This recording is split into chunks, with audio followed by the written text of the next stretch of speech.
Sa tagal ko sa industriya, 62 years. Sobra. Maapaw ang puso ko talaga. Isang malaki at sorpresang pagtitipon ang tumambad kay Gloria Romero noong linggo bilang pagdiriwang ng kanyang 79 na kaarawan. Ginanap ang naturang okasyon sa Vera Perez Gardens, ang tahanan ng kanyang dating home studio ng Sampaguita Pictures. Ano ka naisahan na pumunta dito sa iyong surprise birthday? Sabi niya sa akin, Mom, you have to look good. Huwag mo sabing 79, 80 ka na. Sabi niya, anong oras ba tayo alis? Siyak ako, I'm hungry. Where are we going ba? Sabi niya, Makati. Ha? Ganun na naman ako, that's too far. Mom, it's Sunday, walang traffic. Ninang Ichi does text, Mom. She's coming with us daw sa Makati. I also invited Ninang. We'll pick her up.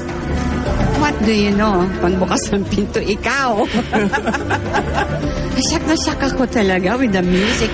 Nagalit pa nga ako, I was saying, bakit ang dilim? Ano ba naman si Ichu? Nagtitipid ba yun sa ilaw? You know? Yung pala may gimmick. Ay, Diyos ko. Pero nakita ko kayong lahat, ha? Kayong lahat, mga niyo ko. Ang liars talaga. Salamat pa rin talaga. Thank you. Love you, Ichu. Love you. At siya ang parang anak ng nanay ko. At siya ang naging nakatatanda kong kapatid. Wala kaming narinig ni isang complaint galing kay Gloria. Malaki ang utang na loob ko sa Sampaguita Pictures. Without them, wala si Gloria today. At ako'y nagpapasalamat dahil mula kay Maricho hanggang sa kaibigan kay Coco ay minahal nila ko. Wala akong maririnig na galit sa kumari ko. Sa pagdating sa shooting, sa taping, siya unang dumarating. Tapos lalapit sa kanya. Magsasorry.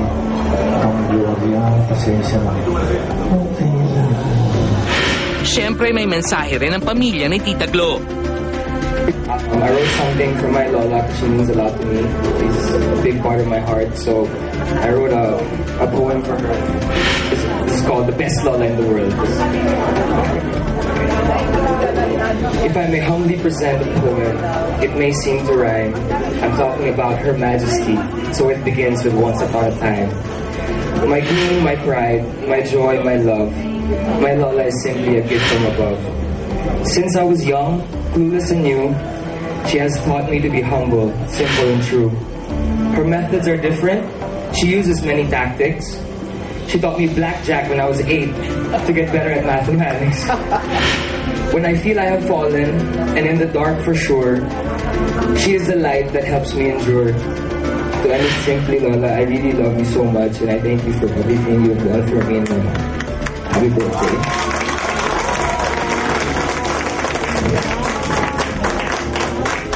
Thank God for giving me my life. Napakabait ng nanay. Anything you ask her, she will give it. As you can see, she's still working up to now, but she enjoys it naman. Direct cut off. Mom, I love you very much, and me and Chris will be here for you forever. I love you. So sa inyong lahat na nandito ngayong gabi, I thank you and I'm so happy to be with all of you talaga. Alam na alam ng anak ko, alam na alam siguro ni Icho kung sino gumawa ng listana. Lahat kayo nandito ngayong gabi. I adore all of you. I love all of you.